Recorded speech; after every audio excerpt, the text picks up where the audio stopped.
अस्सलामु अलैकुम वरहमतुल्लाहि वबरकातुहू। हज के वाजिबात क्या क्या हैं? हज के वाजिबात जो बताए जाते हैं वो तकरीबन 27 किताबों में जिक्र हैं और हज के वाजिबात इनमें से कोई एक भी छूट जाए तो एक बकरे का दम वाजिब हो जाता है। देखिए तरतीब से आप देखते जाइए। मीकात से एहराम बांधकर गुजरना, सफ़ा और मरवा के दरमियान सही करना, सही की इब्तिदा सफ़ा से करना।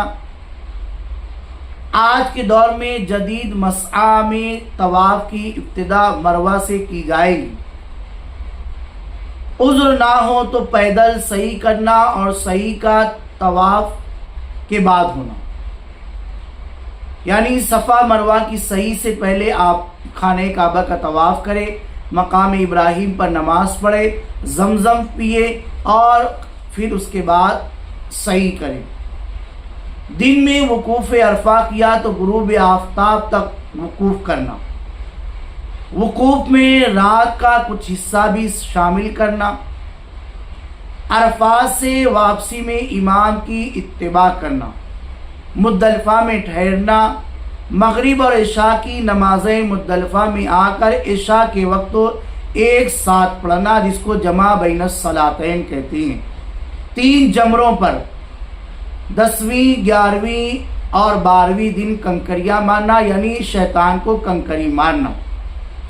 जमरे उक़बा की रमी का पहले दिन हलक से पहले होना।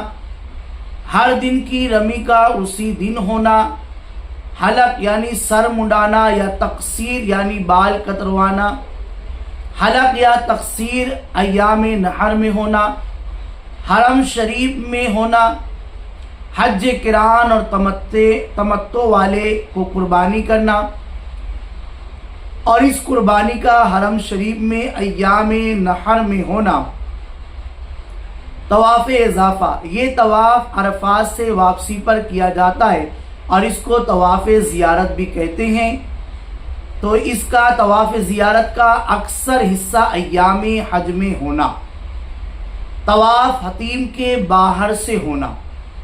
दाएं जानिब से तवाफ़ शुरू करना। अगर कोई उज़्र ना हो तो पैर से चलकर तवाफ़ करना। बावज़ू तवाफ़ करना। तवाफ़ करते वक्त सत्र का छुपा हुआ होना। तवाफ़ के बाद 2 रकत नमाज पढ़ना। अगर ना पढ़ी तो दम वाजिब नहीं। ये तवाफ़ की बात का मामला है, इसमें और वज़ाहत आगे होगी। रमी, कुर्बानी, सर मुंडाने में तरतीब का ख़ास ख्याल रखना। पहले कंकरियाँ मारें, फिर कारिन और हज तमत्तो वाला कुर्बानी करें, फिर सर मुंडाया जाए। तवाफ़ रुख़सत, ये मीकात से बाहर रहने वालों पर वाजिब है, जैसे हिंदुस्तान वालों के लिए। औरत अगर हैज़ो निफास की वजह से ये तवाफ़ ना कर सके तो उस पर कुछ वाजिब नहीं।